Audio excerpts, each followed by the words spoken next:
নির্বাচন কমিশনের নিয়ত সহিহ গুরুত্বপূর্ণ সংস্কার হলেই নির্বাচন অনুষ্ঠিত হবে বলে জানিয়েছেন প্রধান নির্বাচন কমিশনার এএমএম নাসির উদ্দিন। রোববার দুপুরে শপথ বাক্য পাঠ করার পর সাংবাদিকদের এক প্রশ্নের জবাবে তিনি এই মন্তব্য করেন। এ সময় সিইসি বলেন, একটি অবাধ, সুষ্ঠু, স্বচ্ছ নির্বাচন উপহার দিতে চায় বর্তমান কমিশন। সুষ্ঠু নির্বাচনের জন্য যা করা দরকার তাই করা হবে বলে জানান তিনি। এইচ মিতুর রিপোর্টে দেখুন বিস্তারিত।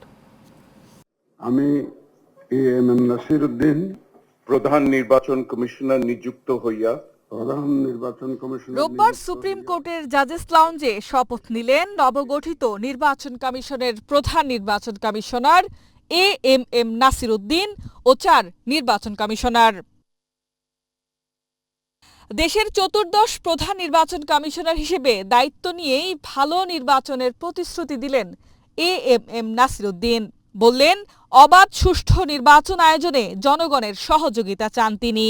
একটা ইলেকশনের জন্য অনেক সংগ্রাম করেছে, অনেক আন্দোলন করেছে বিগত বছরগুলোতে, এবং অনেকে রক্ত দিয়েছে। আমি তাদেরকে একটা free, fair and credible election দেওয়ার জন্য প্রতিশ্রুতিবদ্ধ, and I will do my best for that. এবং আমি ইনশাল্লাহ কনফিডেন্ট যে I will be able to deliver. আমার টিম আছে, I have a very efficient team of election commissioners who are around me now. তো ইনশাল্লাহ আমরা সবাই মিলে আপনাদের সবার সহযোগিতা নিয়ে কিন্তু আমাকে করতে হবে। আমরা একা পারবো না, কিন্তু রাজনৈতিক দলগুলোর সহযোগিতা লাগবে।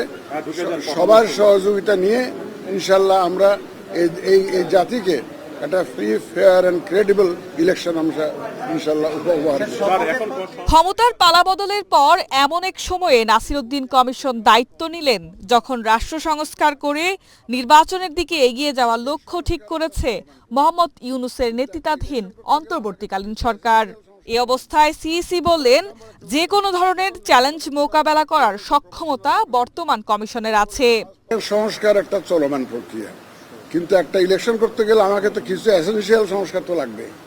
ফর এক্সাম্পল একদম ধরেন, এখন নানা রকম কথা হচ্ছে। কেউ বলছে প্রপোর্শনাল রিপ্রেজেন্টেশন, কেউ বলে যে first pass the post system, আগের সিস্টেমে ইলেকশন। এটা যদি আপনার কনস্টিটিউশনে যদি এটা যদি ফয়সালা না হয়, আমরা ইলেকশনটা করবো কীভাবে? এখন ইলেকশন করতে গেলে আমার যে ইয়াঙ্গার জেনারেশন, যারা ভোট দেওয়ার জন্য মুখিয়ে আছে বছরের পর বছর, তো তাদেরকে আমার তো ভোটার লিস্টে আনতে হবে, সুতরাং ভোটার লিস্ট করতে হবে। পরে প্রথমবারের মতো নির্বাচন কমিশনে সদ্য নিয়োগ পাওয়া প্রধান নির্বাচন কমিশনার নাসির উদ্দিন ও তার সঙ্গে নিয়োগ পাওয়া অন্য 4 নির্বাচন কমিশনাররাও প্রথমবারের মতো ইসিতে যান। H Mitu, Asian television, Dhaka.